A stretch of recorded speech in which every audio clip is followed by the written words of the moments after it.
You there? Hello. We have a special guest today. We'll likely benefit from chatting with him today. And you know, we have been rehearsing this for weeks, so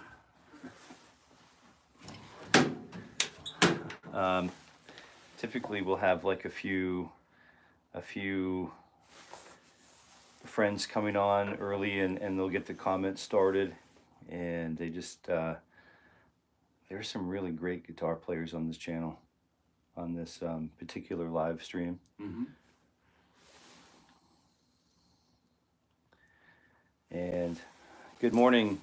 Oh, we're just live right now, and we've got some friends already hitting it. So be right there, guys. We're just we're receiving Mr. Fish into the studio this morning. So if you guys would, do you mind if I shift the camera? I don't mind. I don't have any makeup on, but yeah, we didn't do makeup and hair this morning, but this is the hey everybody, the great Mr. Scott K. Fish.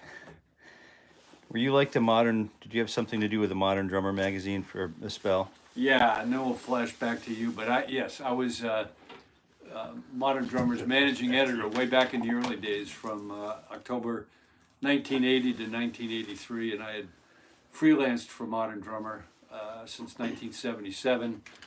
And after I left in '83, I continued freelancing for another 5 or 6 years, writing some things for him. So anyway, that's all. Well, there you for go. now. Good to be here. Did you remember us discussing this was going to be your show this morning? Yeah, right. That's right. I got to go. Jason has a dentist appointment. So. I'd be right there, gang. Your guitar's upside down. I hope this morning it's kind of right side up. All right. So here we go. I think we're pretty much there, and we have a 𝗕𝗏𝗁. Kevin's a longtime supporter here, and you can see. No, you can see. I don't know if you can see some of this stuff or not. Oh yeah, it's fine. But Mr. Fish is in town, and he's agreed to just kind of be hanging out here, talking a little bit about. There's an interview that we've been discussing here about Mr. 𝗫𝗍, Michael 𝗫𝗍. Yeah. And it's really fun to be able to hear the interviews that have happened over the period of time come to life, and not in transcript, but to hear the original, like the voices doing the talking, like, and I guess that was a pretty big deal when you did that with Mr. 𝗦𝗃𝗃𝗃, like famous interview. Yeah, I did several interviews with Neil. In fact, I found a couple just the other day that I had forgotten about, so the audio for that as well. But really, yeah, but he was a nice guy. He was. Yeah. I think Neil and I would have gotten along if we had just run into each other in a diner somewhere. Yeah. Which would not, the way Neil was traveling on his bike and things, it could have happened very easily. But he was a smart guy, a great scheduler of his time, amazing, and extremely learned. Every time I'd get a letter from him and he would tell me what he'd been up to, I'd just want to go pull the covers over my head, because I felt like it felt like such a slug. But anyway, we can talk about that stuff later. You go ahead and do your guitar stuff. Well, here we do. So we did talk about this a little bit last night, and I wanted to just say I just want to start with saying some thank yous for being here. We have a really, like, I don't know, yesterday the live chat is so banging here because there are guitar players from all over the planet who are like, we have Kevin Haas, who's a longtime supporter, and a few of these guys the guitarists here, they show up and they're the first to the live chat. They're like the first on the Chandi to go up the lift at Sunday River, you know, every morning. Okay, yeah. They're like the movers and shakers of the thing. And then Marlon Grubbs is here. So good morning. We have another Kevin saying good morning, Mr. Fish, and we've corrected the spelling to I like the fish. Yeah, I grew up on listening to Fish too. I'll appreciate that. FISH. Oops, very sorry, Mr. Fish. And then we have the Anthony Tortorello, he's a computer science guy and plays in a group called Denim Dennis. Okay. And so they have a gig this month in Pennsylvania, and they have a record, really great sounding record. Mm-hmm. It's a wonderfully recorded sounding record. Another friend who typically shows up here in the live chats, mostly crazy all the time is his name, really is just like flipping out excited. He's got a shred metal band, what are they called? Nun Puncher? None. Yeah, and then they're just great though, great music. So much talent here in the live chat, you know, and for whatever reason, we're all finding ourselves in a position to talk about the guitar, and we want to talk about. So this morning, what we do, we're going to go through our live, our typical morning ritual, so that we can get that in. And whether we're in tune or not, let's just take a moment to just get the breath going. We'll take a moment to get the breath going, and then what we'll do is just give you that A440 concert pitch. And I've learned not to talk while I'm doing this because my voice is louder than the...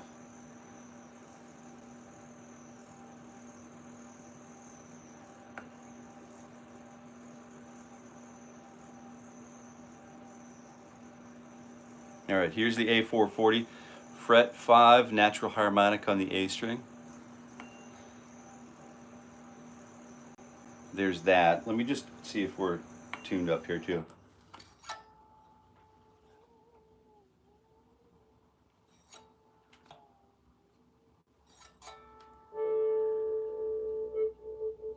We are tuned.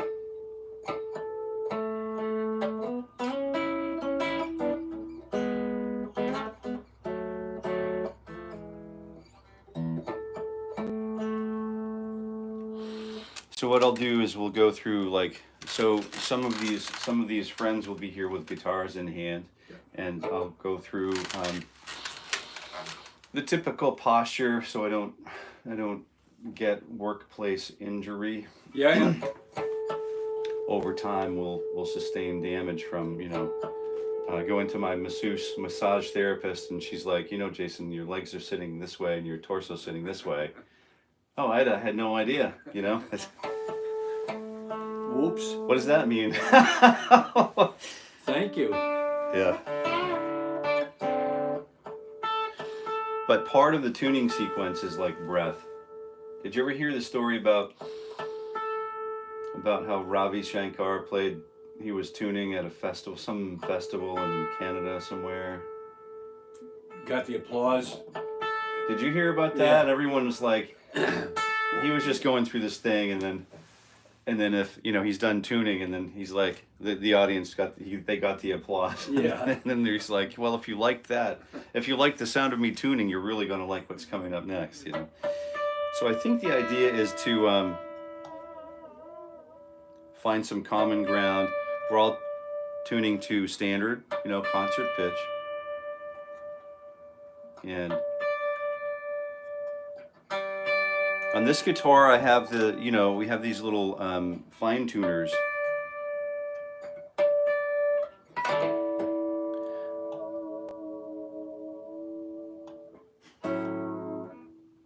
What's really cool about, one of the cool things about the guitar like this with a movable bridge is, you get that like Jeff Beck built into the instrument, and it just makes you want to just kind of fall apart, Yeah. It's a controlled breakdown. Ain't no stopping us now. Just beautiful stuff. All right, so let's go ahead, and if you don't mind, we'll go ahead and I know we probably have a lot of questions. So actually, if you're just tuning in, we do this every morning, every weekday morning at 7:30 a.m. Eastern Standard Time, where we get together and we talk about warming up on the guitar. We talk about, am I backwards again today? I hope not. It looks like I might be backwards again today. Hopefully we'll be able to fix that. Anyway, so every weekday morning at 7:30 a.m. Eastern Standard Time. And I'm really excited to have this very special guest in-house this morning already. So I'm going to have to work a little bit more on my breath as we start working through this, because I'm just that excited. We have a great conversation with the great Mr. Scott 𝗏𝗏 here today. You can see that he's here, and we're going to talk a little bit about after this warm up. So if you have friends who are drummers, or any other musicians that you're friendly with that you think could benefit from this discussion today, I would like to encourage you at this time to notify them that at about 8:30 a.m. Eastern Standard, we're going to start doing some question and answers with Mr. Scott 𝗏𝗏, and relating to a recent interview released on his YouTube channel about Mr. Michael 𝗪𝗏, and about how we as guitar players, we tend to go to other guitar players when we want to learn things. But we can learn so much from other instrumentalists, obviously, and some of us get it, some of us haven't been exposed to that concept yet. And we're going to have that discussion a little bit today and a little later. So we have, good morning, Marlon, good morning Kevin, good morning Anthony, great to have you here. And Raul, good morning Raul. So we're in, are you in Germany? I forget where you're at, Raul. Jenny, good morning Jenny. Hi, hey everyone, glad to have you here. Ghost of Maiden. And Ghost of Maiden, I'm a guitarist. Well, you're in the right place. We're about ready to kick off here, so we're in tune now. We sort of had an abbreviated tuning session, but we're going to continue working on breath. Why don't I get us started here? Most people, if you're new to the channel, will show up here.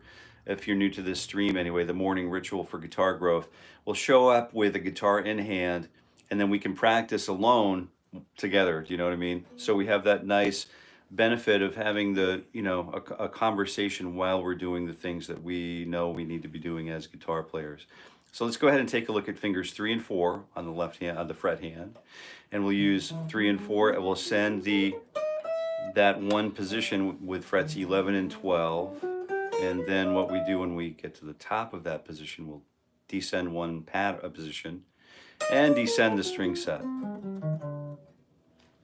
And you probably, if you've been here for a while, you probably are realizing that there's one important thing missing right now. And that is our good friend, Mr. Metronome. So here we go. Let's start out with 4 attacks per beat. 1 E and a 2 E and a, you know what to do. So what we do when we drill through these kinds of things, it's like probably similar to what, a paradiddle, or what you do on a snare when you're practicing like tonal control.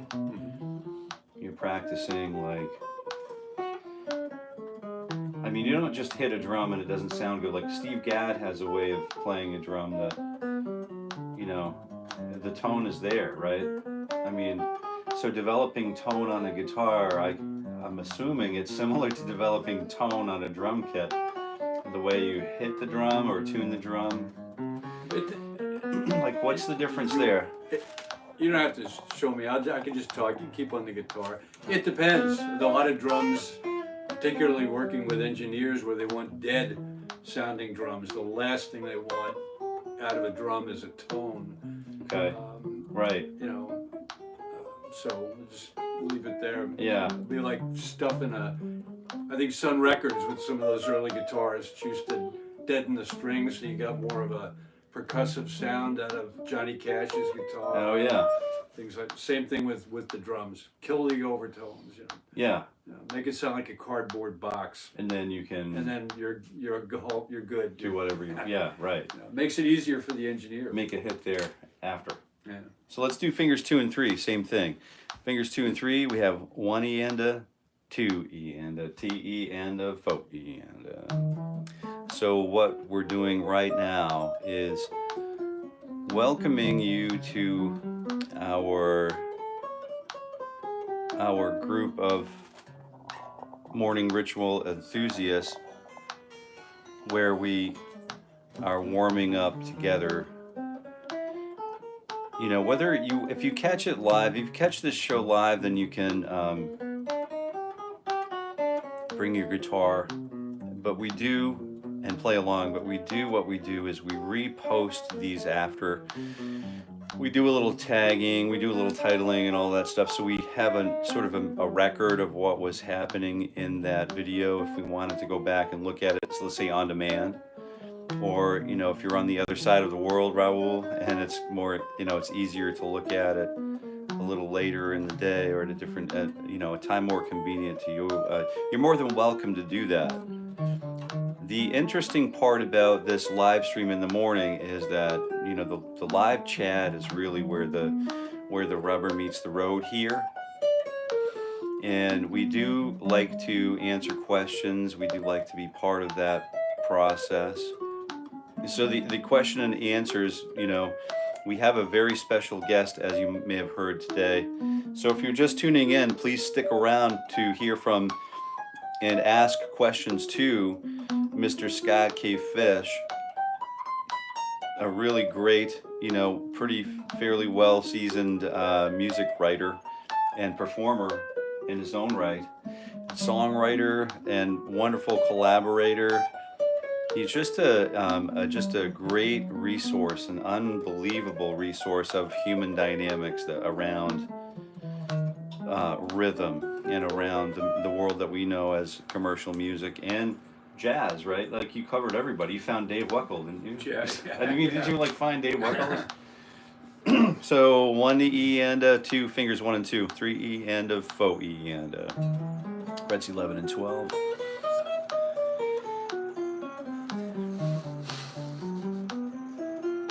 And so one of the things that we work on here too is to try to keep the fingers. I act like there's a bar, you know, a quarter of an inch above the fingers, so they don't, you know, progressively come further and further off of the guitar. You'll see that happen with fingers 1 and 2 and 3 and 4. But it's one of those things that this is like a lifetime exercise. Just to remind me, like, before I get on the highway, I need to get up to speed before I get smacked, you know what I mean? So that's the little moment of on-ramping, you know, onboarding my fingers to the daily routine. So after this, I would go, you know, these guys go off and they practice shred, sweep arpeggios, or, you know, songwriting, or, you know, so we're all doing this, making ourselves ready for the rest of the day. What about exercising the pinky, though? Yeah. Pinky and the ring finger, do you do those too? Yeah, so we get to those, absolutely. So now we start with fingers 3 and 4 again, and on position with a finger stretch on frets 10 and 12. I'm going to read through some of these comments as we proceed through here as well. So 1 E and a 2 E and a, you know what to do. And so we have, I'm not a guitarist, but I have like 4 of them. Yeah, I know that feeling. I know that feeling. And a boss. Yeah, I know that feeling. Play some King Gizzard and the Lizard Wizard. So you must be talking about the Doors, or what do you? All right, Anthony Tortorello, drummer from Denim Dennis. 𝗪𝗶𝗶𝗏 is a great drummer who's obsessed with Mr. Neil Peart. Yeah, I mean, is he the only one? Yeah, he's probably the one. The one. Oh, he's the guy. All right. Ghost of Maiden. I'm writing British heavy metal. Good for you. Yeah, yeah. I had a little bit of educational experience in Britain, in Leeds, and Raul A breath technique to tune your body. Om, Oh, yeah, yeah, good. Let's do it. Let's try it. So it's Om, and then what's the Hri? Hri. We used to work with a woman named Nancy in our yoga classes, and we started to get interested in breath work, but we more like always. I never signed up for breathwork class, you know, and now I'm thinking maybe that's a cool thing because it's a pretty big part of what I'm trying to accomplish personally. So fingers 2 and 3, frets 10 and 12, 1 E and a 2 E and a you know what to do. And, yes, Germany. So Raoul's from Germany. Germany. 6 hours in front of us. Mark, good morning, Mark. Hey, can you teach some finger exercises?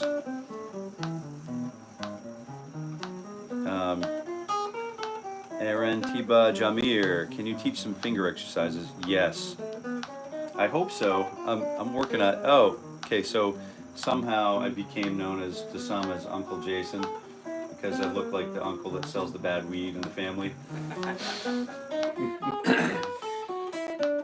All right, so that's cool.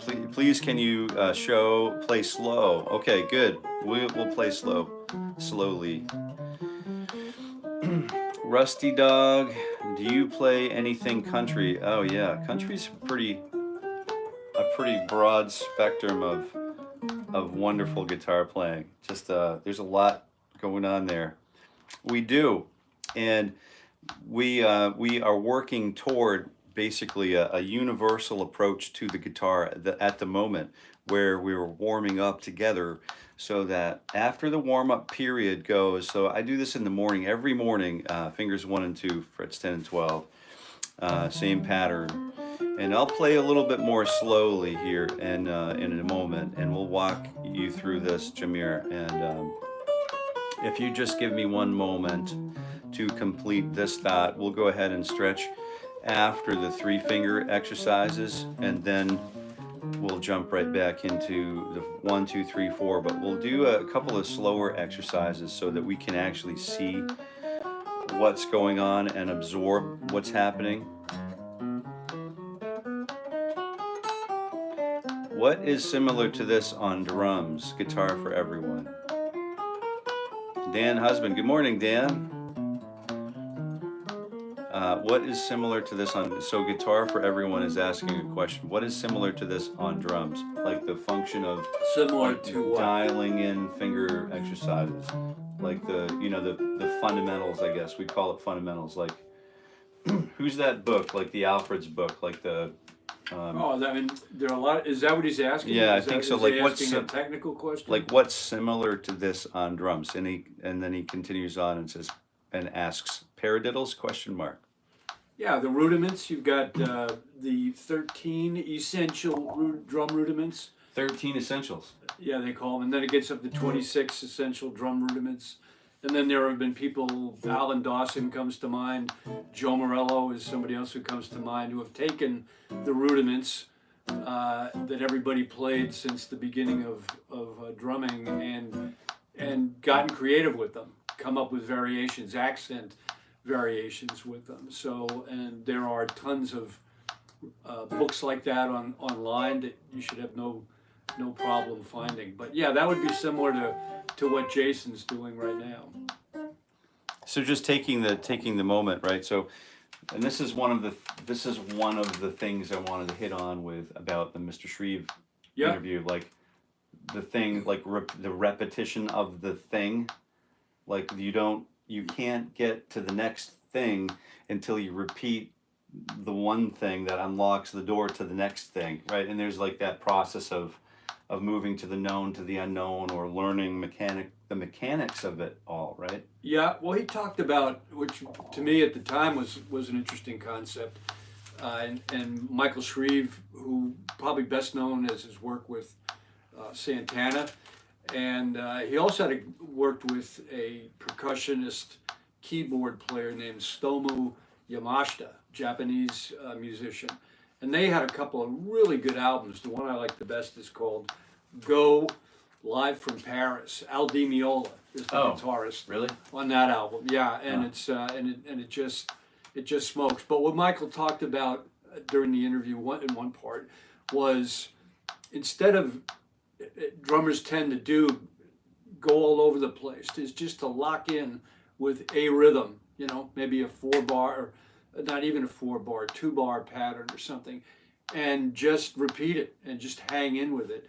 And he said there's something magical that happens with that. And this is something that Michael said he picked up from Chapito, who was the conga player, I believe, with Santana. And it's a great concept. And instead of trying to do something different all the time, just take a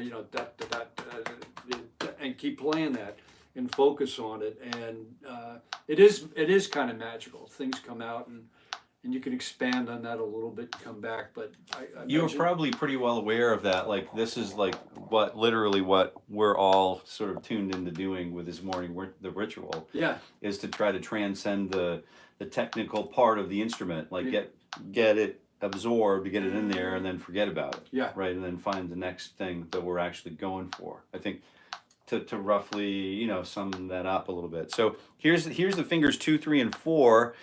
And we're so fortunate to have Mr. Fish here with us today. And if you're here, if you're just dialing in, that was Mr. Scott K. Fish, managing editor from Modern Drummer magazine from like 81 to 80. Yeah, 80, 83.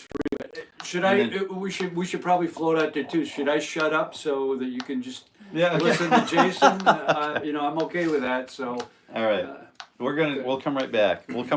We have a question and answer time that's going to be a sacred moment and historic moment and all that stuff. So fingers 2, 3, and 4, frets 10, 11, and 12. So 1 E and a 2 E and a T E and a faux E and then if this is too fast for you,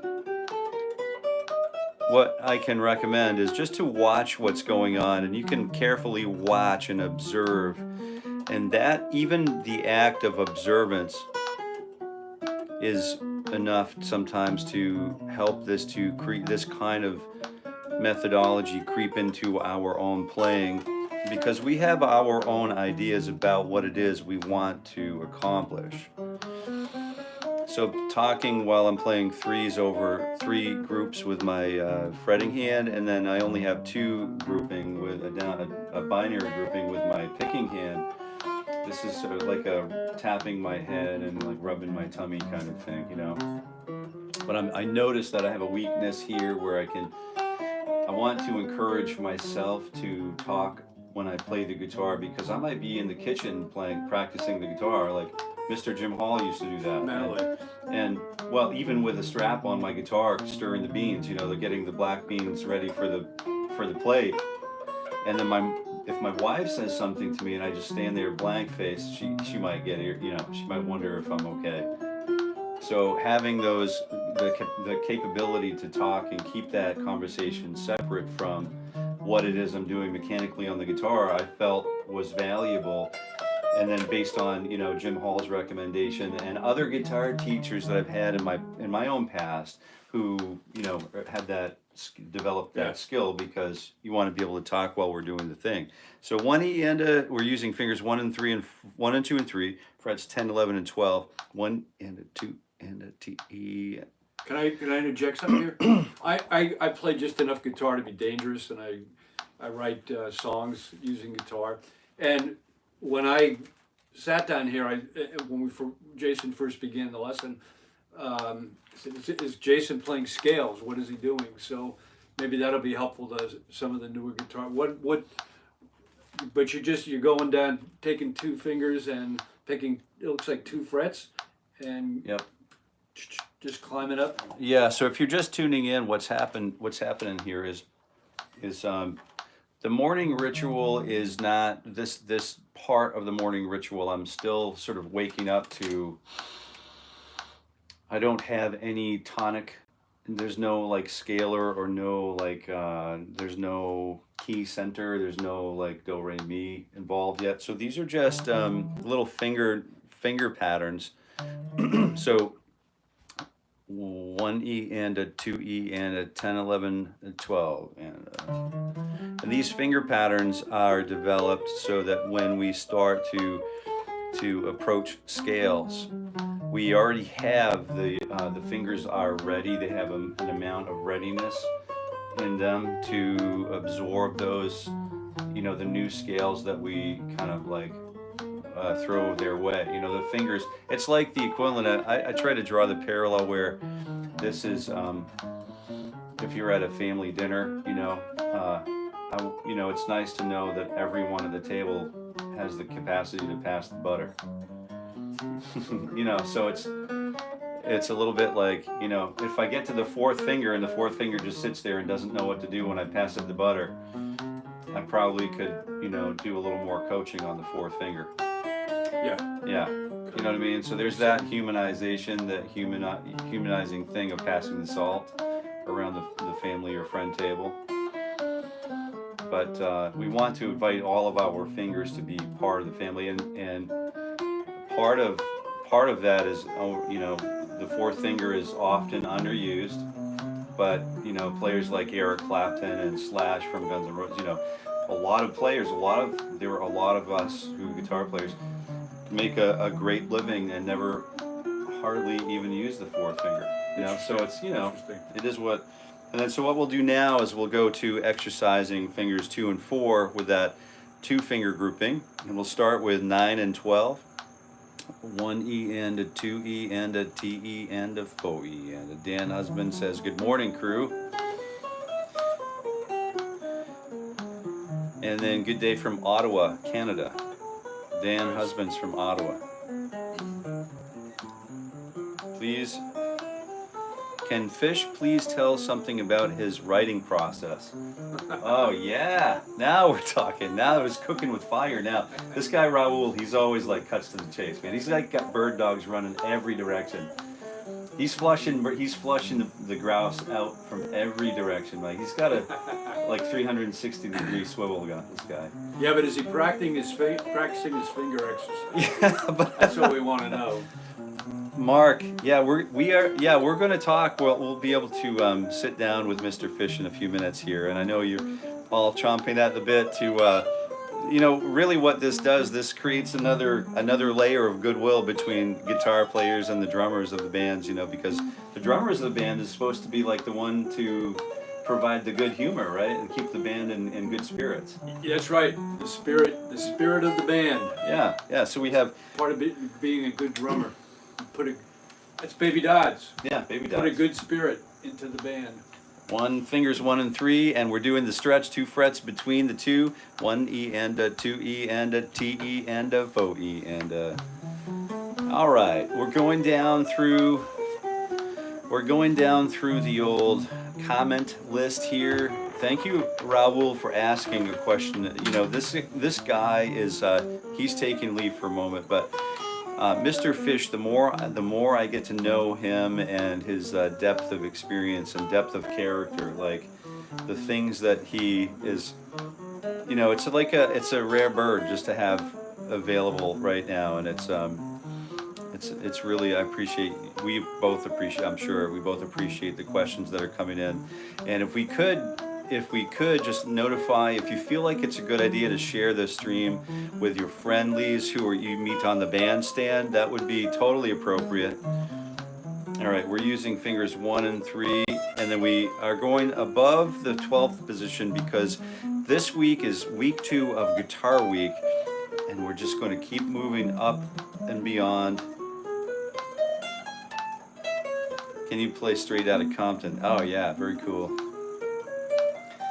How about bluegrass? Yeah, bluegrass is actually like, oh, we have Frank and Jack. Yeah, good morning from California, Frank. Thank you. We're on East Coast, so you're doing great to be here with us this morning. How about bluegrass? Bluegrass is something I want to cover a lot more on my channel. I have one of my goals for 24 and 25 and 26. Hopefully I'll accomplish it in 25 is to, you know, well, I'll share more about that goal with you later on, but bluegrass is is about to become a big part of this channel, like flat picking technique. All right. Can you solo to the, all right, let's go ahead and do a stretch. We've been at this for 30 minutes now, 34 minutes. So I'll go ahead and stretch straight elbow. If you're just tuning in, we're just taking a quick break from stretching and from playing with just a brief stretch. And you can see what I'm doing is getting these fingertips sort of warmed up here and pulled back, not far enough to generate injury, but far enough to get us, get us a nice stretch going. And I usually will take 15 clicks on the up, and then we'll do the same thing. We'll mirror that in a down position and downward pull. And then what we'll do is rotate the arm a little bit occasionally, and then head on over here. Same thing. Can you solo to the PUBG theme song, please? All right, that's a good question. LB's Pocket. Sup, guys? I'm the Denim Dennis drummer. Neil is the reason I play drum. All right, I'm going to reread that when Mr. Fish comes back. Just going to get a coffee here. If I may. Yeah, do it up. So we have, I'll catch you when you come back. Okay. He's out for coffee. He's out for a Pike's Place coffee here. So we've got the black and strong rolling in the kitchen. Neil, all right. Robbie Smith, we'll come right back to you, LB. Thank you for being here with us. Good morning. Do you ever place your pinky on the pick guard as a guide? That's a really good question, Robbie. I would encourage, I've been encouraged to do that. If I'm two finger tapping, I've been encouraged to use the thumb as a guide. That thumb can be a stabilizing force. The way I've been looking at it, if I place a digit on the spruce guitar, on a spruce top, it will sort of start to inhibit. It'll complicate the vibration pattern on the guitar. So I try not to interrupt anything on a spruce guitar top. An acoustic, electric guitar. I think about it this way. Think about it this way. So this is from a little bit from some of the classical research that I've done in the past. There's between the wrists. This is sort of a little bit of a somewhat of a lengthy answer, but between the elbow and the wrist here, what we try to do is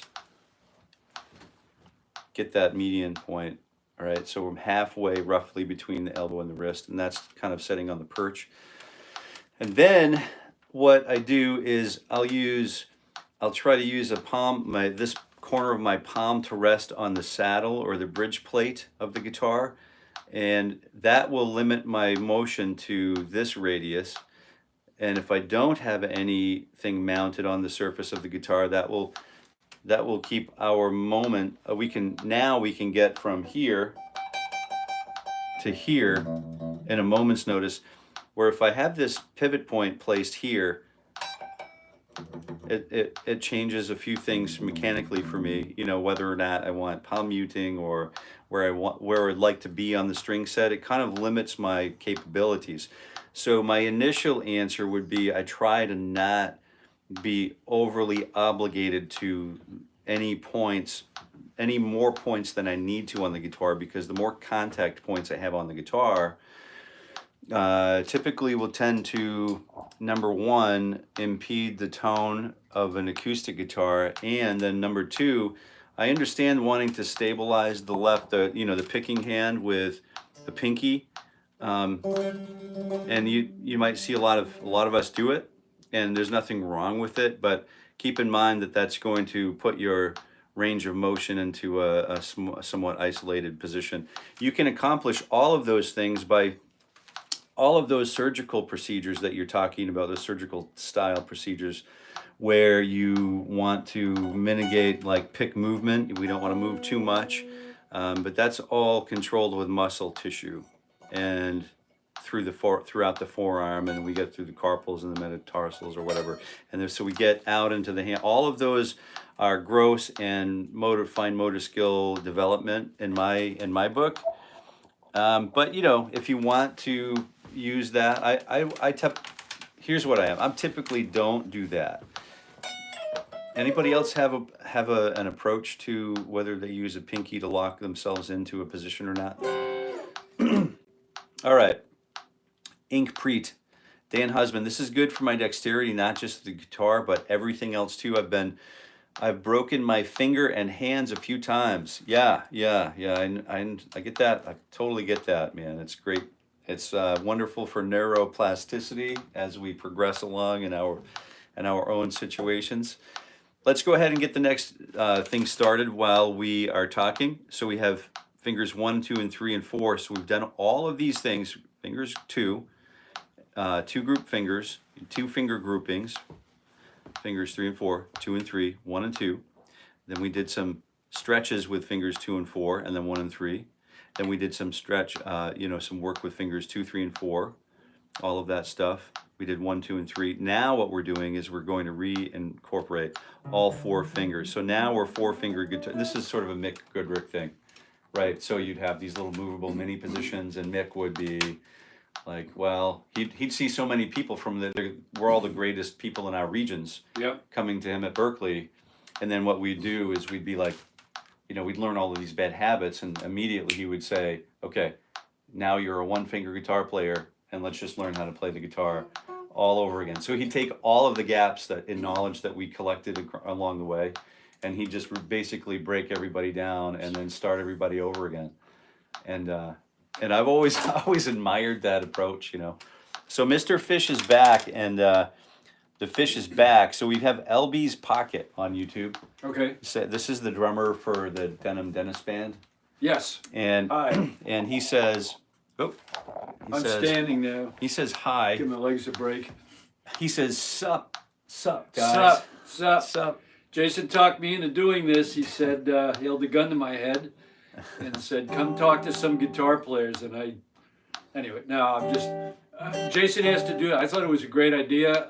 I've learned a lot over the years from musicians other than drummers, certainly. And this idea of drummers and guitar players interacting is a great one. I love guitar too, and as I said earlier, I play enough guitar to be dangerous. I sort of taught myself as a way to be able to write songs, but I've listened to a ton of guitar players, and Jason's a great guy. So. He says that he's the Denim Dennis. I'm the Denim Dennis drummer.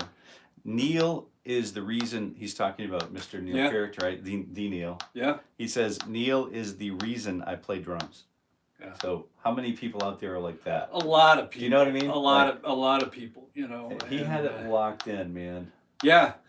So maybe do you have time to sit around for a few minutes after this? After this, absolutely. We'll talk drums. We'll let Jason. Otherwise, we'll have a guitarist rebellion here. Yeah, this is a real treat. We'll have pitchforks and torches coming down. All right, so let's go ahead and use fingers 1, 2, 3, 4. Thank you very much for being here, everybody. I really appreciate you helping to support this situation. All right, 1 E and a 2 E and a T E and a fo E and a. Can you play Straight Outta Compton? I think we're talking Eminem. If it were playing something, I don't particularly. I appreciate that for sure. Let's start on position number 9 again. 1 E and a 2 E and a. You know what to do E and a. You 𝗚𝘂𝗶𝘁𝗏, you're so cute. Scott, you're really making an impact here. I think they're talking about you. Dan Husband, this is good for my dexterity, not just for guitar, but everything too. I've broken my, all right, finger and hands a few times. Both of you look so cute. So that's I'm in love. I have a crush. Wow. Hey, that's wonderful. Well, thank you. Mark, hey Dan. So Dan says, Mark, so Dan Husband's from Ottawa. Mark, I'm not sure where Mark's coming from. 𝗚𝘂𝗶𝘁𝗂𝗁 sent 20 bucks. A super chat. Well, thank you kindly, Ink. Now I'm definitely in a crush. Well, thank you for helping to support the situation. It's definitely appreciated. Raul, thanks, man. 𝗚𝘂𝗶𝘁𝗂𝗁, you are adorable. No, I appreciate it, man. People can't hear stuff like that enough. Like, it's we should be probably telling everybody we meet that you are adorable. And I have a friend who's a songwriting friend, and a song that he wrote is called "Say Love," and it's like one of those things you don't say it enough in life. You know, it's like most of us don't say it enough. We just say it when it's too late. You know what I mean? It's like it's the simple things. It does that. I'm the kind of person, when I worked at the State House in the state of Maine, and I would frequently I'd see women who worked there, and they'd had their hair cut, or they were wearing a nice outfit, and I would tell them that, hey, that's a great looking dress, or, hey, new hair, it's great, and they never believed I was being honest with them. They thought I was, they were waiting for the other shoe to drop. Yeah. Or do I punch this guy? Yeah, right. Yeah, let's file a grievance. Yeah. That's how that works. Yeah. So we have S'more 101 says, my drummer was an alcoholic. He must have been good. He must have been a good drummer. Yeah. Well. No. 1E. Oh, let's do the old diagonal patterns here. So we're just doing these like sweep picking techniques, but eventually. But right now we're still engaged in alternate picking with this really great and highly beneficial area of development. So we'll start 1, 2, 3, 4 ascend with down up, and then we'll change it around. We'll invert it to so 1, 2, 3, 4, and then 1, 2, 3, 4 reverse. Shift down a position, 4, 3, 2, 1, and then reverse that. 4, 3, 2, 1 descend. Then come down a position, 1, 2, 3, 4 back to where we came, and then 1, 2, 3, 4, and then 4, 3, 2, 1, 4, 3, 2, 1. Okay, so that's what we're up to for the next couple seconds. Let's if you're just tuning in, this is the morning ritual for guitar growth, and we are happy to have you here. We have a special guest here, so stick around. 1E and a 2E and a you know what to do E and a. Mark, finger exercise with the morning crew is golden. Finger exercise with the morning crew is golden. I agree, Mark. This is like we've got friends who are like playing gigs, they're touring. We have friends who are recording albums here. This is just a remarkable live experience, in my opinion. It's a blessing. 𝗚𝘂𝗶𝘁𝗂𝗁 says, hey. Annihilator says, hi. Joshua Barber says, yay, metronome. Joshua Barber, absolutely. 60 beats per minute all year long, friend. But that's just for this situation. Then you find yourself working along and trying to up your speed when you're on your own time. But we can count on this like church. 1E and a 2E and a 3E and a 4E and a. Same thing, 4 middle strings. So like the Van Epp sort of like string group. And then, Annihilator says, how do you find John Petrucci? John Petrucci's Patitucci, yeah, right. Petrucci's the guitar player from a band named called Dream Theater. And so he's, a really highly technical, like advanced player. Like he's just kind of generally recognized as sort of like state of the art, you know what I mean? And I find John Petrucci, Mr. Petrucci, to be a highly accomplished player. I do not know him as a person, and I only speak that he's influenced so many of us over so many years that we're just thankful that there are players like him, lighting the way, right? 1E and a 2 bottom 4 strings, 3E and a go E and a. Peter Wetzel says, hi everyone, Pete on bass from Denim Dennis. Well, we've got the whole Denim Dennis band here. I think they're a trio, right? You guys are like a power trio, aren't you?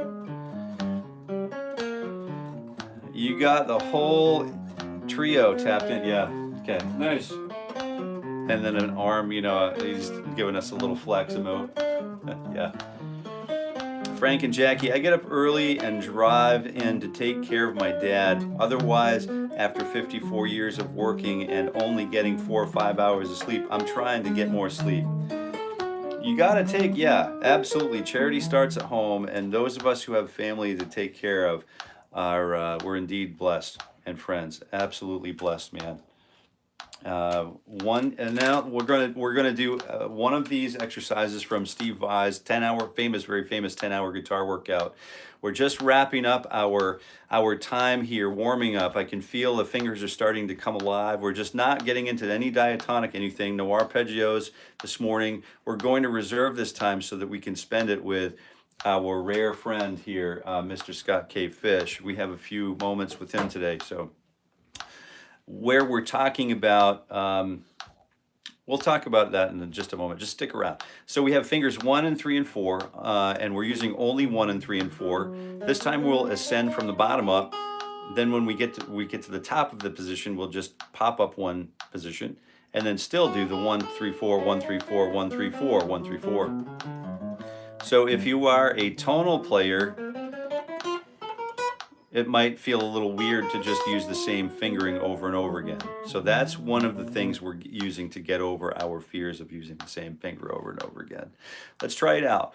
1 3 4, 1 E and a 2 E and a, you know what to do, E and a.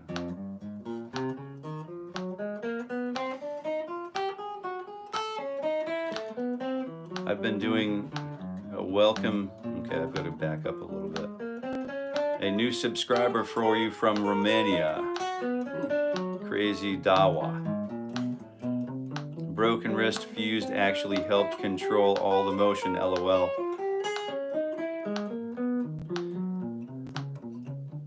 𝗏𝗂𝗏𝗂. Hello, thank you for being here. Anthony Tortorellos, the guitar player singer from Denim Dennis, is Pete Wetzel and 𝗫𝗶𝘁 in the house. Philly's finest rhythm section. Oh, Philadelphia. Philadelphia. What a great place to be. The heartbeat of the Northeast. Joshua Barber. Broken wrist fused actually helped control all the motion. 𝗏𝗏𝗏𝗏. A new subscriber for you from Romania. Thank you so much. Joshua Barber, nice. Kevin, welcome, Pete. So Kevin Haas is kind of like helping us maintain that live chat etiquette by welcoming new members. And yeah, nice. He's a great, there are so many great supporters in this situation. We're just craving that moment. We all want to do the good thing. You know what I mean? There's it's in the air. I think more than now than it has been in a while. Agreed. And then now we have that Joshua Barber says, I've been doing that with my thumb for bass lines, nothing but bass lines with the metronome. That's really cool. It's a really important thing to learn how to play functional bass, my man, yeah. Now we're reaching the time where, functional bass lines boom, boom, boom, boom, oh, yeah. boom, on bass or guitar? Yeah, right. If you're playing it on guitar, it would be like. So.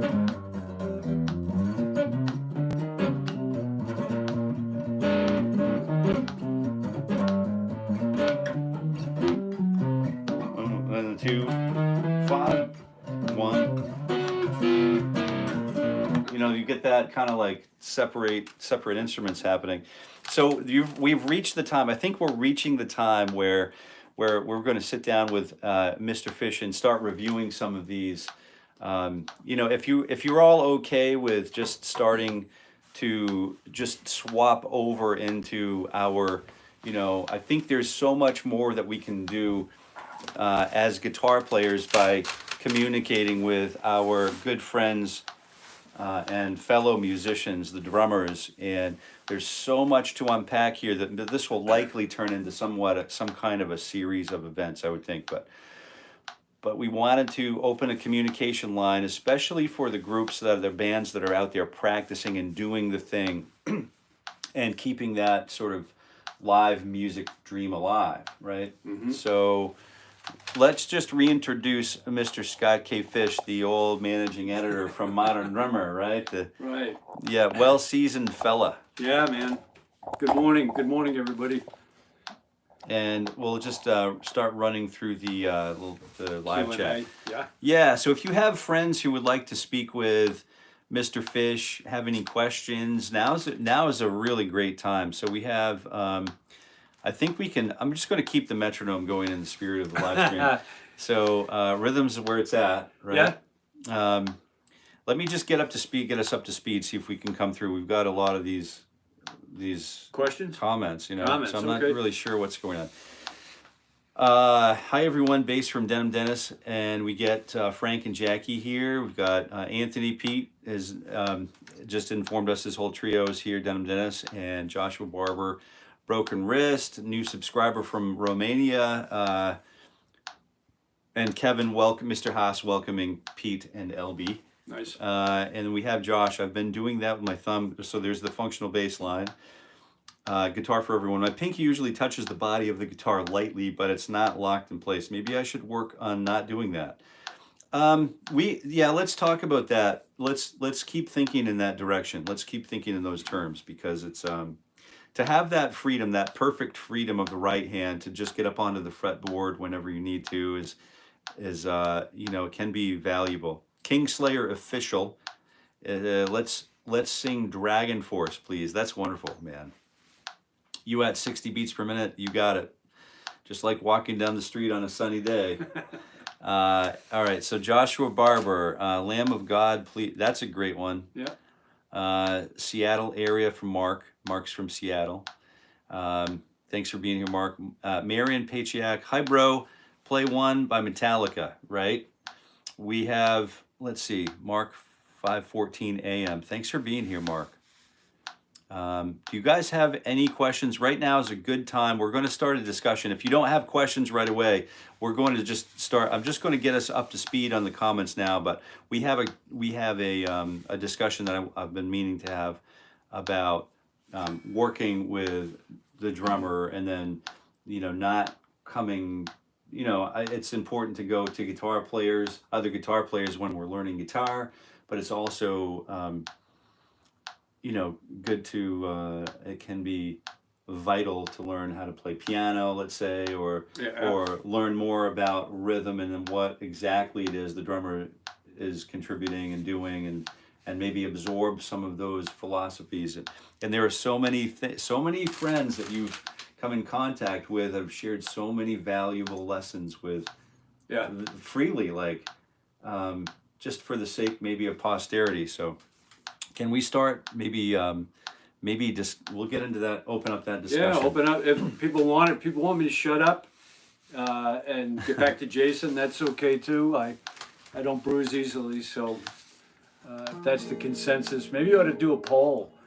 How many people want Fish to shut up? I wouldn't really call myself special, but all right. So I hope this isn't a riff, an actual song. All right, Marion, I agree. It's very remarkable. Hey, are you thumbs down? All right, dude's at least playing guitar. All you're doing is watching this. All right, so we've got some of the chat can reach the point of deterioration. Absolutely. And we want to keep that. We want to keep the spirit of the chat live and respectable as we can. And a culture of respect is really what we're going for here, gang. I really appreciate you being, what is that? Empathetic to that? Sympathetic to that? Yeah. Participating in that. So Joshua Bart, can you slow down that sweep down for just 1 second so I can figure it out? Yes, we can. That is a beautiful guitar. What brand is it? Laugh my ass. I saw you're coming to trigger into look in your guitar endeavors. These are 8 strings available. 8-string guitars. Yeah, that's where it's at. So this is where all those weird autistic math metal people must learn guitar, just with lots more distortion and a lot of banging. Can't help but notice the guy chatting on the video does not match up with the actual chat at all whatsoever, and I've noticed this for several videos. Not really sure what what's going on. The brand censored out the headstock of the. Oh, okay. I'm not sure if that's what's happening, but there's what's going on right there. So maybe you can see it. 𝗶𝗴𝗴 got them functional bass lines. Nice, yeah, all right. Can you play Master of Puppets? I can. I have a live chat where, do you ever do anything with Metallica? What do you mean? Do I ever do anything? Did you ever do? I never. Metallica wasn't sure. Were they sort of up and running or? Yeah. Metallica was up and running. My reason for interviewing drummers was less with the bands they were with than them, you know. So I'm sure Modern Drummer did an interview with Metallica's drummers. They've had more than one over the years, but I didn't. Yeah, they spontaneously combust, right? That's right. Yeah, they go expire. Right through. Yeah, there's a shelf life. So do drummers? We have a question here, like from Frank and Jackie. So do drummers actually practice with the metronome? Yeah, some do. Absolutely, okay. Absolutely. Like, there are not always. Right. But you know, there are field drummers, just as with any instrument. There are drummers who play with field. I doubt Ringo Starr ever practiced with a metronome. Neil Peart, his name's popped up here a lot. He certainly did, because everything he did with that band, or mostly everything he did with that band, was in sync. You know, he was listening to a click track. Right, so yeah, and you know, you don't show up sit on stage and start playing with a click track. No, you don't just do that. It's not a thing that people do, right? Was that what they're asking? Are they playing live with the metronome or practice with the metronome? So Frank from the West Coast is asking about. We have another Joshua Barber from Huntsville, Alabama. 𝗂𝗏 𝗔𝗂𝗏 is from Germany. 𝗔𝘂𝗏. I vote not shut up. So they want to hear you talk, okay, right? So this is a big opportunity for those of us who are seriously who knows what that is? It's a hide one, you know. And I'll be brief too. That's one thing I've learned over the years. Shut up and be brief. But do drummers practice with a metronome? Yeah, some of them do. Just probably the same as guitarists or anybody else. Once in a while, you probably sit down and just play, and without a metronome, and you know. Yeah. But yeah, because if you're there's a great. I've got a YouTube page, 𝗦𝗃𝗏𝗏.com, and one of the most watched videos on there is an interview I did with a jazz drummer named Frankie Dunlop. He's primarily known for his playing live and on record with Thelonious Monk, the great jazz player. And there's Frankie Dunlop is on there talking about how he had a discussion one night at the 5 Spot Club in New York City with Monk on what's harder for a drummer to play, or any musician, to play fast or to play slow. And Frankie had just come off Maynard Ferguson's big band, where there was just some lightning fast chops. And Monk took the opposite position. He said, no, you know, it's harder to play slow. So the band goes out, and this was the opening gig. Monk hadn't played in a number of years, and Frankie said that there's like Tony Williams, all these great musicians are in the audience looking forward to this, and not too far into the first song, the tempo was like way down, and Monk gets off the piano, he walks over to Frankie Dunlop and says, drum solo. And so I won't do a spoiler, but Frankie talks about what that was like. He's on stage, he's got this audience of some amazing players, and nothing that he has played has ever been at that slow a tempo. So he's got nothing in his bag of tricks to prepare him for playing that slow, you know. And of course, he went on to become one of the most beautiful slow players. But anyway. Well, so we have Mark. Mark is taking off for work. Some of us get up early. We do the thing. But he said he wanted to wish a warm welcome to the special guest, and he said, "Great choice!" Exclamation mark. I have to catch up later because I'm off to work. Cheers and thank you. So, Welcome. Thanks for tuning in. And then we have. We should talk. We should just take note of this is the drummer now. Elvis Pocket has a question for Mr. Fish. Yeah. Out of all your interviews, which drummer did you find the most insightful? Wow. Yeah, right. I don't know if I could narrow it down to one. There was some drummer. Neil. Can you list a few? Yeah. Neil was certainly one of those people. He was just a very smart guy, just a super smart guy who could talk about all different kinds of any subject, really. Michael Shreve was another one. I enjoyed my interview with Michael Shreve a lot, and he and I got together 2 or 3 times because I went to interview him, and he was with I think he had 𝗏𝗏 𝗂𝗶𝘁𝗂, and so we had done that interview, and then he broke up that band and started another one, so we went back. Anyway, Frankie Dunlop. A lot to cover here. Man. Yeah, Just there's a lot to talk about. There are a lot. I think if you go. But you have on your YouTube channel, there were literally probably hundreds of. Yeah, what I did could... was I had all the interviews I did were done on cassettes. Well, how did you get to the point where you're in the position of all those cassettes? Now there's.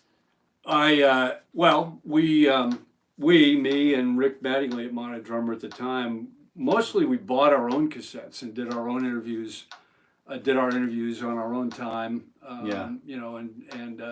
But I just kept them. Because I knew my interest in the work I did for Modern Drummer was to get the stories of great players whose stories I hadn't seen before. Downbeat was around, and they would have little profiles on drummer, but there were a ton of drummers who just were never interviewed.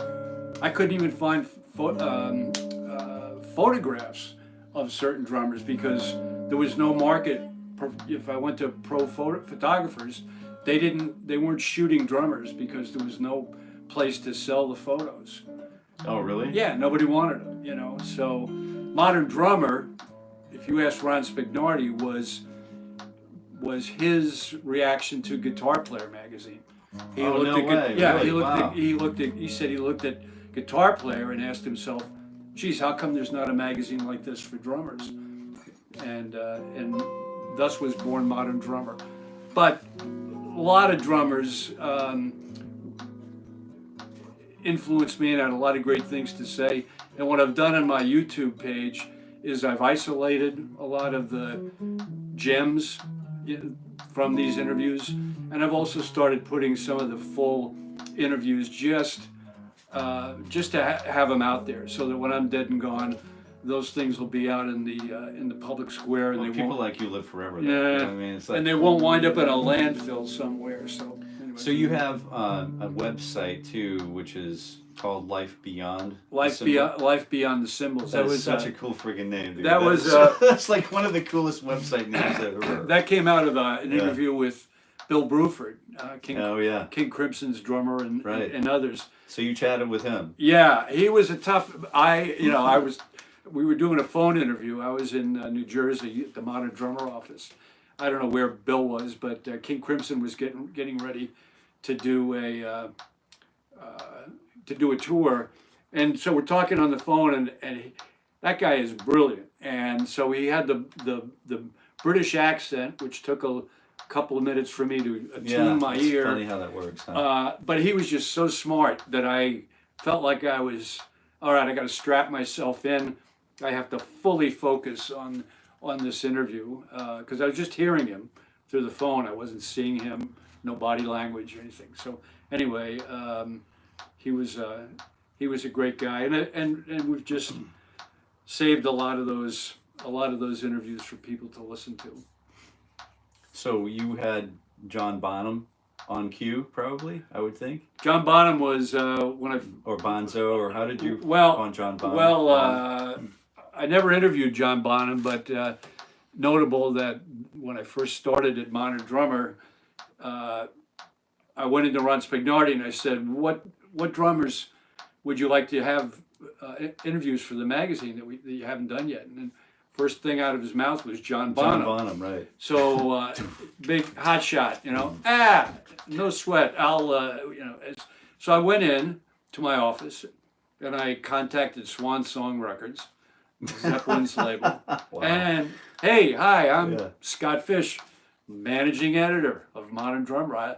And because Zeppelin was coming to the States, they were getting ready to And you tour. were like, yeah, that makes sense. And so I said, we'd like to interview John Bonham. Yeah. Silence on the phone. It was about 10 seconds of silence. And the woman who answered said, could you hold, please? Yeah. She goes away, puts me on hold for a little bit, comes back. She said, I'd like to read you something. Okay. John Bonham, and I forget the exact wording, but it was that John Bonham had died. No. Yeah, that he had died like that day, and that the tour was no longer happening. Yeah. Oh, So I was like, man. yeah. So that was a sobering moment. But I did Was, later yeah, on. I yeah. did interview Jason a couple of times. Yeah, right. I've His heard son. those cuts, yeah. And that was good, hearing Jason, who's also a great player, but talking about his dad. Enjoyed a little, amount of success in the 90s with the band Bonham, Van right? Bonham, and he's still. Saw him with Billy Joel on some tape the other day. Oh, no Said kidding. Billy Joel was Yeah. playing one of the Zeppelin tunes. I forget which one. And John out Bonham walks- came on stage and sat down behind the drums. So Young Mr. Bonham. yeah. So we have, let's see. So question, warm welcome. Joshua says whole notes are 55. At 55 is really hard for me to play. So what we do, just let me jump back in here. Yeah, go for it. So Joshua, we are here every morning, every weekday morning at 7:30 a.m. Eastern Standard Time, just working through all of we're basically hauling gear into base camp. Right, and so what we're doing is we're getting the gear where it needs to go. That's just basically the effect of what we're doing.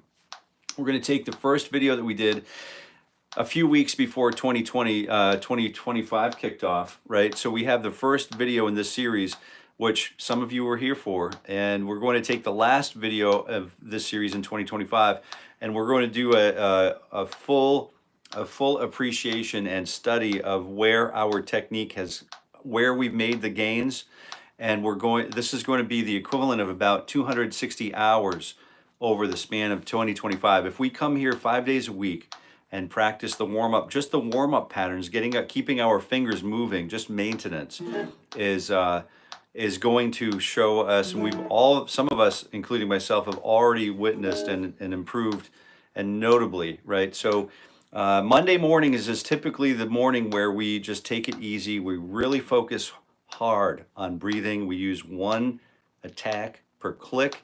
It's a really meditative state that we try to find ourselves in. It can be challenging for some of us to do that, but it's so beneficial. So I would recommend that you like, share, subscribe the channel, and get a notification, so that you don't miss the live streams if you want. This is all free for the remainder of 2025, so feel free to join us and don't hesitate to do that. Let's go back to the questions and see what we've got. All right, I realized I never answered your question about life beyond the symbols, where that came from. Oh, yeah. So I was talking about interviewing Bill Bruford, and when I always wanted to find out what made the drummers tick, what they were like as human beings. As far as, I was never a gearhead. I mean, I loved good drums, good instruments, obviously the craftsmanship, but all that stuff could be covered in a second. What kind of cymbals do you play? What kind of drums do you play? Blah, blah, blah. And there's the plug, right? There's the plug.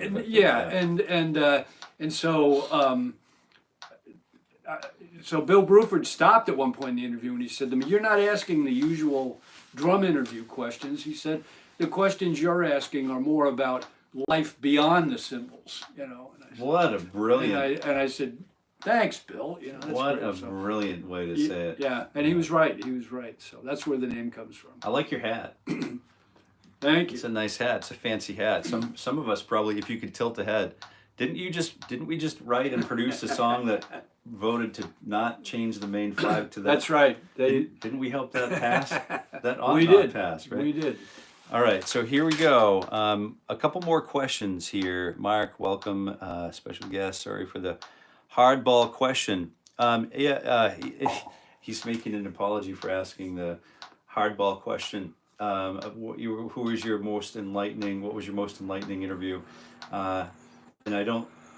It's a hard one to answer, right? It's a yeah, tough one to because answer. who was there? Could you single out one interview? No, because I mean there were some interviews that were sort of mundane, I mean not of great interest, but there might be one thing said by the drummer during that interview that just whoa, and you never know where you're going to find, like, Michelangelo could be like on the street corner. right. You never know where that thread's going to come from, right? Right, and I've interviewed drummers who I won't name names, but I thought were going to be great interviews, and they were the worst. Because an interview's a conversation, just like we're having here, and the worst thing for an interviewer is to be trying to interview somebody, particularly if it's going to be a feature interview in Modern Drummer, which at that time was minimal, 25 typewritten pages, in script, and they'd have one-word answers. Richie Hayward with Little Feat was like that. Yeah. He loved Little Feat, loved Richie Hayward's drumming, and he was terrible to interview. He was just it was so tell me Make you earn your money.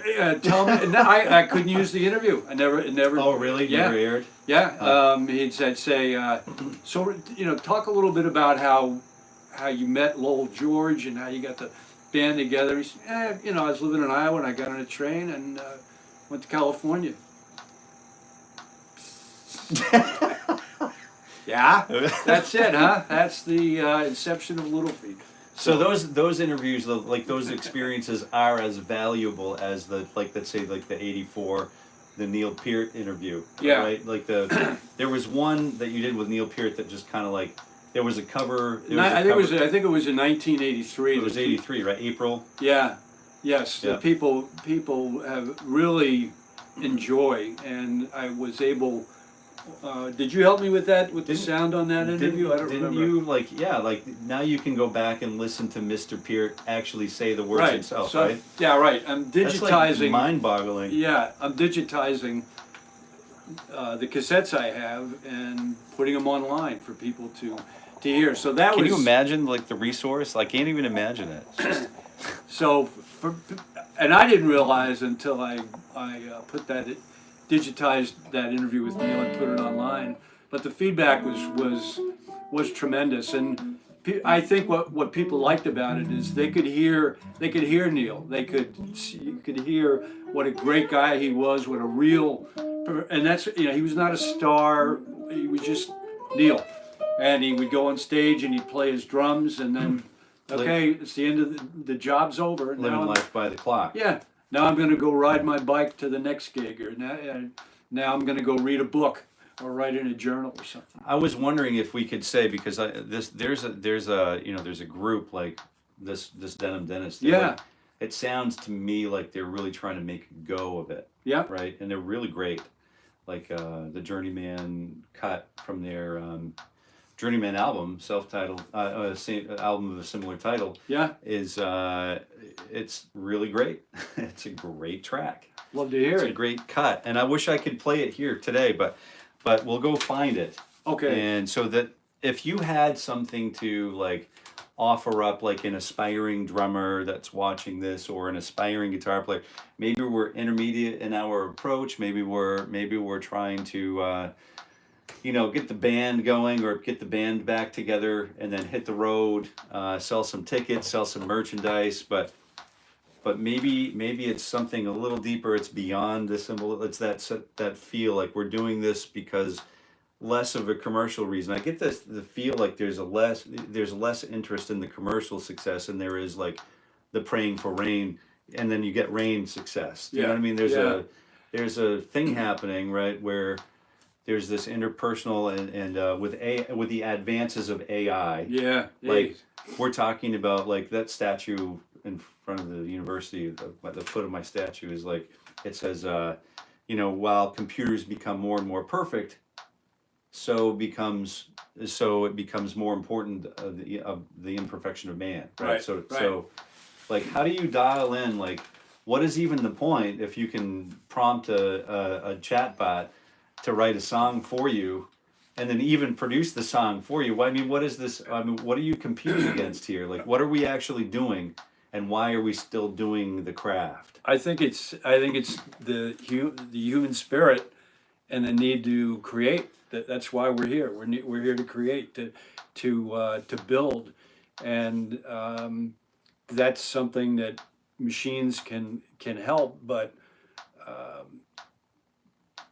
you're not going to replace the human spirit, at least not, and get a good result. Was the machine's not going to go on the road and tour and have a flat in the van, Well, and have to, you know, and then have to suffer the consequences of having a flat tire, and then let that build the character, you know, so that you can give your kids one day, or you know, what's the point? I mean, just to go on the road and get a flat.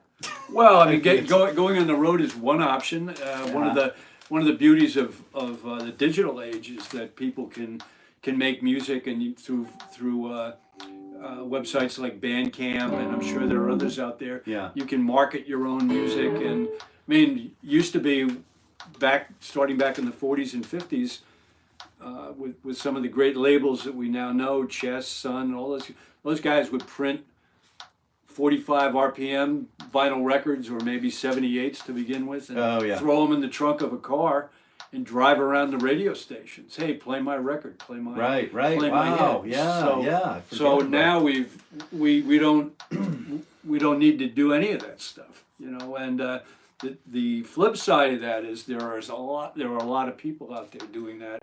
So you've got to make yourself heard through a lot of competition, but that's okay. Well, there's some value to the street. Well, there's some value to the shop owner. You know, I've got a deli, or I'm a meat cutter. Yeah. You know, down on the strip. You know, Yeah. the brick buildings on either side of the road, the downtown. You know. Yeah. And there's some legitimacy to me, like being there day to day, running my shop. But then, you know, I'm also out working the street. Right. I'm not, you know, in a downturn. I'm going to have my helper man the shop. I'm going to go out and work the street. I'm going to spread the good news. I'm going to have that, you know, I like people. I want people in my life, and then therefore there's that good message that draws people to your shop. Yeah. Right. There's that act of being on the street, or being working the street, so to speak, or that we can easily lose at this moment, right? Mike Shreve talked about that in that first part of his interview, where he said he wanted to produce music. He said he talked about music becoming transparent, and after you've listened to it a while or played it a while, you realize that you are hearing the person making. We play who we are. Who we are is what we play, and that becomes evident. And he said sometimes who the musician really is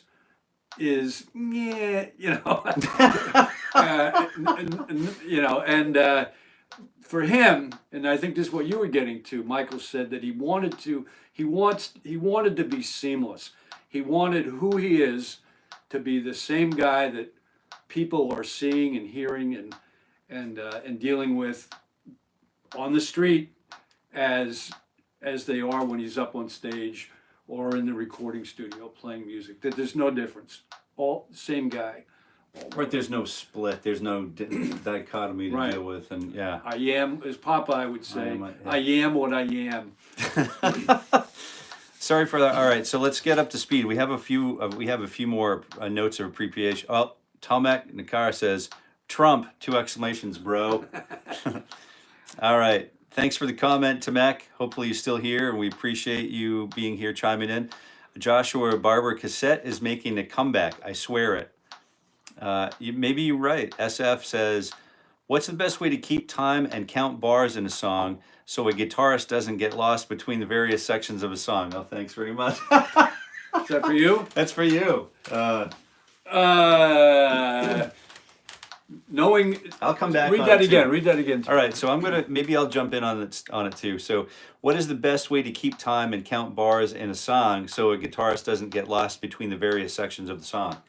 I'm channeling, and just a quick aside here. When I use names of drummers, I'm not name dropping.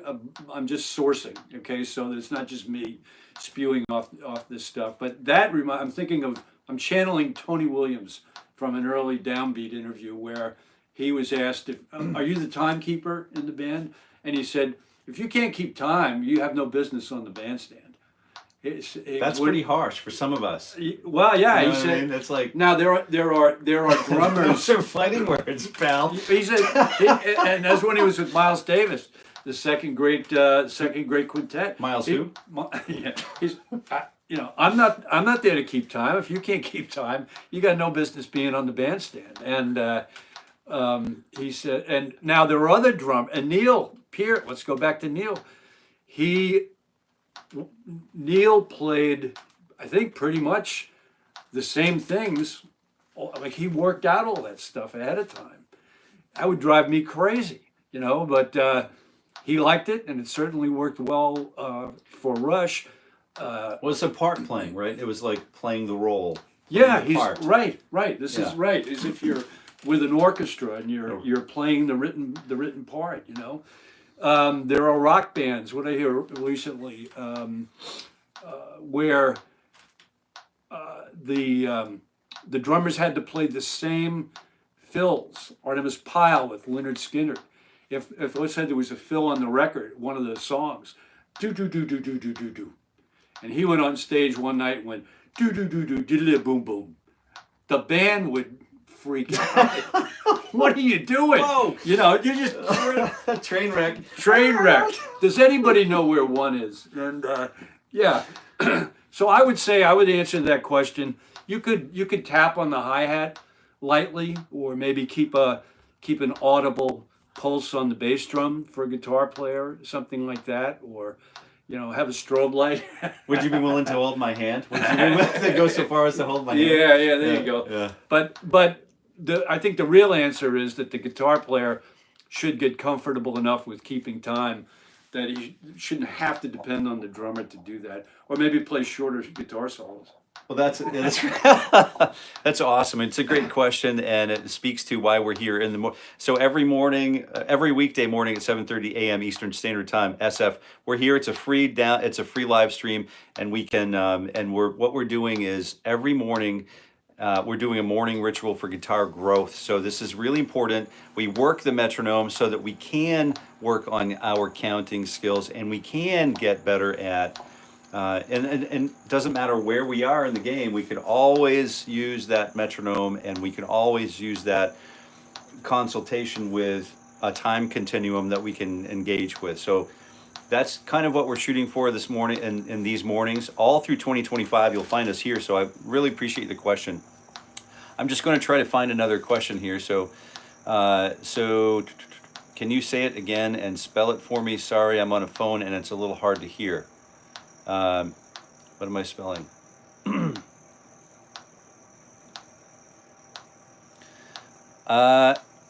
So Jason Carey Guitar, and you can find Jason Carey Guitar every morning on weekdays at 7:30 a.m. Joshua.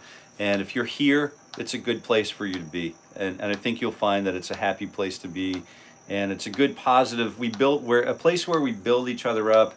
And there are other places in our lives where we can go get tore down or tore up if we want, but this right here is specifically designed to build me personally, because I know I need to be here. I want to grow as a person. I want to grow spiritually. I want to grow mechanically with my guitar, and just work on having the guitar become a transparent piece of kit in my life, because 𝗔𝗁𝗏 talks about it as being like a part of you, right? Right. It's like an extension of your person.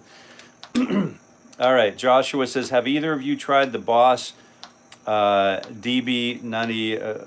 No, I'll check it out. Is it good? And then LB's Pocket says, thank you for your sharing your experiences. Looking forward to diving through your archives. Yeah, and he's got a thank you there. Thank you. And let's say, let's see. Nice, I'm already working on sight reading every morning. Anyway, do it. Yeah, that's a great thing to do, man. If it sounds like you're after it. Anthony Tortorello, LB would love to have his live performance of Crossroads reviewed. Check out Denim Dennis Crossroads cover on YouTube. Okay. All right. Yeah. Which is it? Is it like Cream live at Cream Live? Is that the version? Or are we doing Robert Johnson version? Or what are we doing here? We'll check it out. We will check it out. All right. Do we have the capacity to do that now?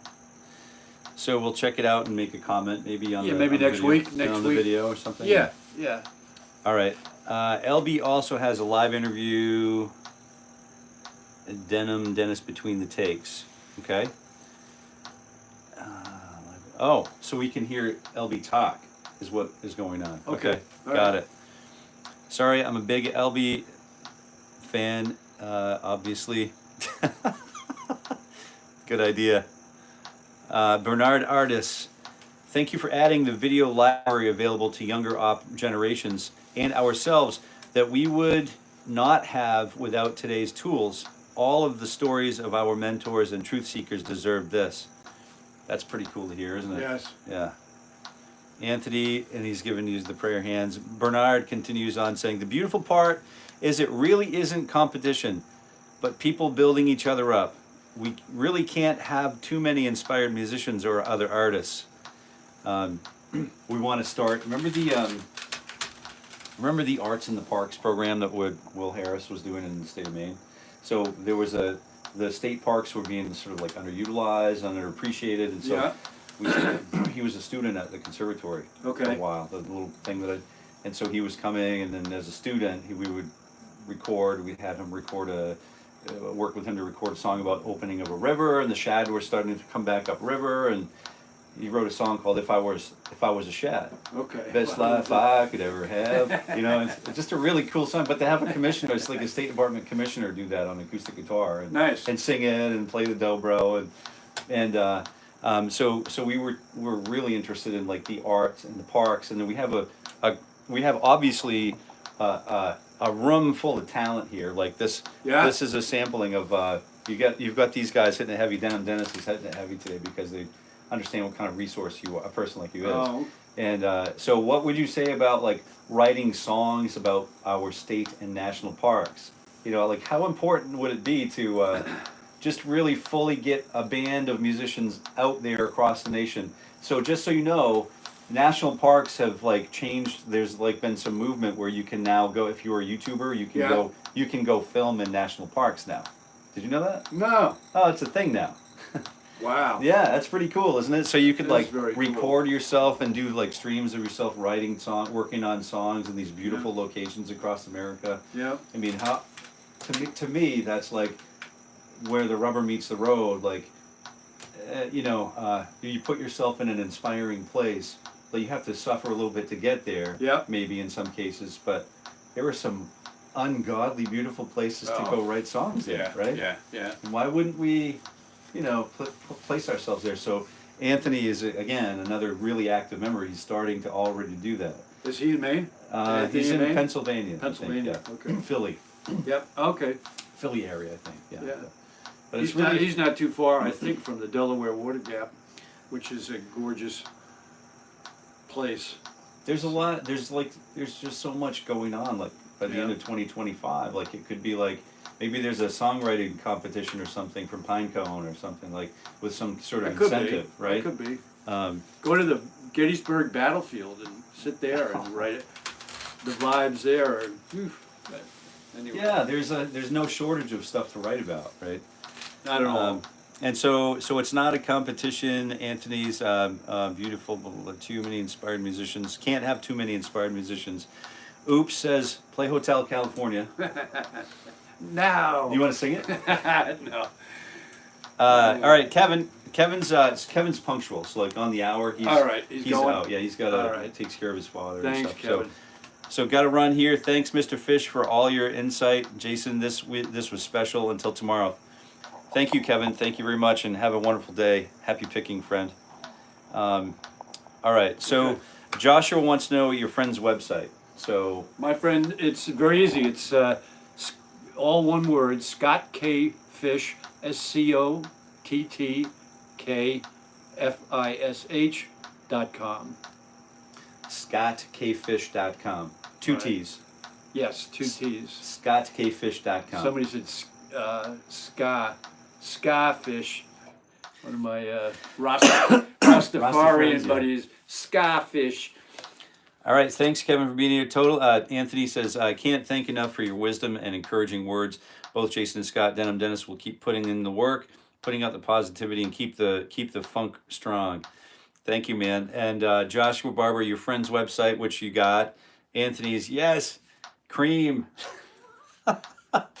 I saw Cream live. I was able to see them before they broke up on Long Island. Damn. So Was it loud? I don't remember it as being terribly loud. The disappointing part of it was they didn't have a PA system. If you can believe that, their PA system just was totally inadequate for the band. Yeah. So they just did a lot of jamming and stuff. Yeah, It was fun to watch. that makes them, sense. So, yeah. LB's Pocket says, have you ever interviewed 𝗕𝗏𝗁 or Zappa with respect to the Black Page? If you do, have you any thoughts on that piece? You probably never heard of either one of those cats, huh?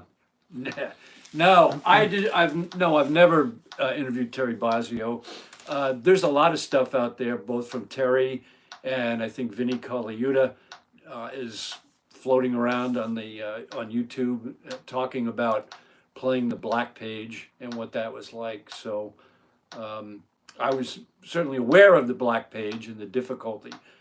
Like if you're a drummer and you can play the Black Page, Yeah. you're it, Yeah. man. That's it. You don't have to practice or do anything anymore. So, but if you're looking to hear from those guys about the Black Page, they are on record out there floating around. Now his boy is currently getting ready, like Mr. Zappa, Yeah. young Mr. Zappa. 𝗏𝗏𝗀 is. You just shared this with me the other night. The He's other getting night. ready to hit the road. 𝗏𝗏𝗀 is getting ready to do.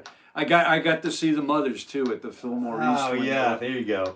And I remember Frank Zappa, he was on stage. Great, the drummers, they had Billy Mundy, original drummer, and Ainsley Dunbar, Oh, like a second a player. big was name, on yeah. it. It was a great, it was the band that's at the Mothers Live at the Fillmore album. It was that band, and just good. They were great. I loved the Mothers of Invention. and then he said, LB continues. He goes on to say, Anthony and I went to Rutgers together. I used to ride my bike on the Gap every day. Pretty cool. Very cool. Making these connections, making these connections. LB's love that place. Very nice, very nice. So, I think what we do is we wrap. We usually try to keep it within an hour. Yeah, and then we're going to good jump deal. over. If you wanted to continue, we're going to jump over to TikTok for a few minutes and just see if we can stir the pot over there a little bit. And then if you wanted to continue on with us, you're more than welcome. It's love to see you. But thank you very much for coming today, and thank you for your patience as we made a brief departure from from our typical morning ritual. And but I know it's so important to understand, to hear from other people and to continue to increase our circles, improve our circles. And I really appreciate you being here for this, and I really appreciate you. And if you had any last minute questions for Mr. Fish, now's a great time.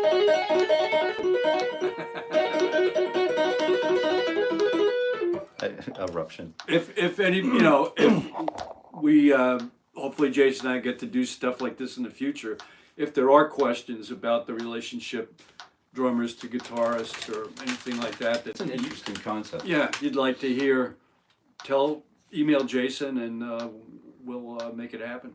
So how do you approach a drum? Like if I was a guitar player looking for a drummer, like how would I solicit a skilled drummer, or would it be a friend, and then we like, you know, some of us are ready to just start working on playing with other people. Like, so number one, we have the metronome. We understand that we need to know how to count. Yeah. Right. It's not the drummer's job to provide time. Right. So we want to make sure that once we feel like we're ready to start working with another, like an open mic, Yeah. maybe we could, it's a good place to go meet another drummer. But maybe like, what is that dynamic of like, how do people work together? Do they write together?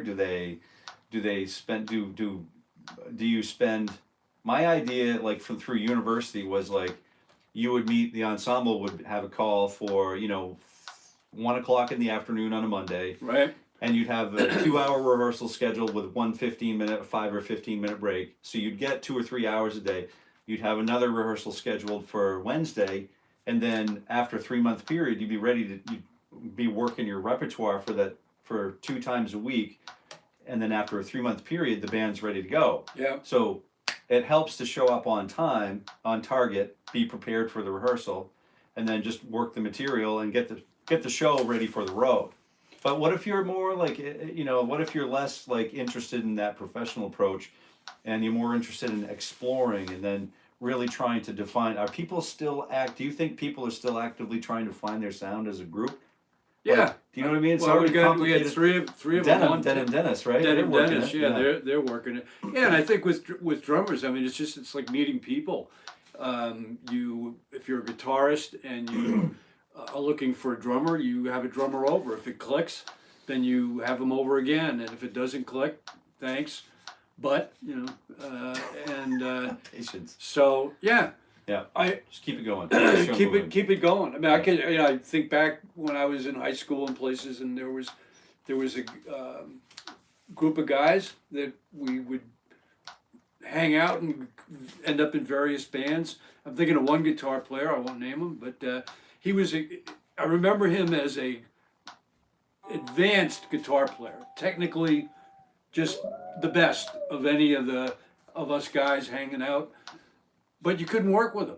I mean, he was not a band guitarist, No. you know, and it was a shame. But you know, so Yeah, they're everywhere. They're everywhere. as Ed Soph said, you're not a drummer. He said you're a human being first. He said people who think of themselves first as drummers are psychotic. Oh yeah. I love that. Yeah. So Yeah. same thing. It's humans collecting. So any last minute advice for like paths forward for people who are, you know, engaged in the thing, doing the thing, like? I'm a firm believer in learning as much as you can about the instrument. Even going outside, if you're in a blues band or, you know, whatever kind of band you're in, caveat, if you're happy doing just that and you really don't have an interest in expanding your knowledge, great. But if you are So it's okay to do what you're doing. Yeah, And why be not? happy with it, right? Why not? Yeah. Yeah, Yeah, amen. you know. But if you're if you have the interest, especially now, I wish when I was growing up or writing in MD that all this stuff that's on the web was available. That Right. would have been great. But I'm a firm believer in learning as much as you can about the history of the instrument. The history of the instrument. Who were the guys? Who were the pioneers? What did they sound like? And what did they do? And just familiarize yourself. And there again, something will always, you know, Baby Dodd's press roll. I think, you know, it's just beautiful. You know, so anyway, that would be what I'd say. If you're happy where you're doing what you're doing, not interested in learning, great. But if you want to learn, man, it's just endless. Right, you have access to like literally an entire globe of Everything. music, right? Everything. And so listening, I've often been told that listening is like listening to everything, right? Yeah. You know, I wouldn't, you know, the door to jazz wouldn't open unless you had listened to the path. You know, observe the path. Listening is a big part of it, I think, too, right? Yeah. Mel Lewis was a. What you're consuming, your diet. Yeah, Mel Lewis was a great player, great jazz player, but he also did a lot of studio work for a while, and he, you know, could play all different kinds of styles. And when I said, how did you learn to play all those styles? He, one word answer, ears. Yeah, ears, yeah. Simple, Ears. right? Simple, Ears. yeah. So, Well, thank you very much for being Thank here you, today. thank we you. appreciate it, and we Thanks all so much. appreciate it. We have thank you exclamation point. We have you're the best, Jason. Thank you, Anthony. Thank you so much for doing what you're doing. Thank you so much, guys, for doing what you're doing. So excited to listen to your to you in the future, to Denim Dennis, and I think we'll probably provide some commentary to the Cream tune. yeah, Crossroads. Yeah, was it? Yeah, all right. That's Yeah. a great track on that live album. And Roman Rogers is sending a thank you, I think. Or is that a banana? I can't see. It's all about the Give feel. the monkeys a banana. You'll know from the first jam. Yeah, that's right. That's right. Love at There first you sight, go. Anthony. Yeah, love That's at it. first sight. Yep. All right, amen, brothers. All right, so we're out for now. Thank you so much for being here, and until we meet again, happy picking. Until we meet again. Happy picking, Happy friends. trails, guys.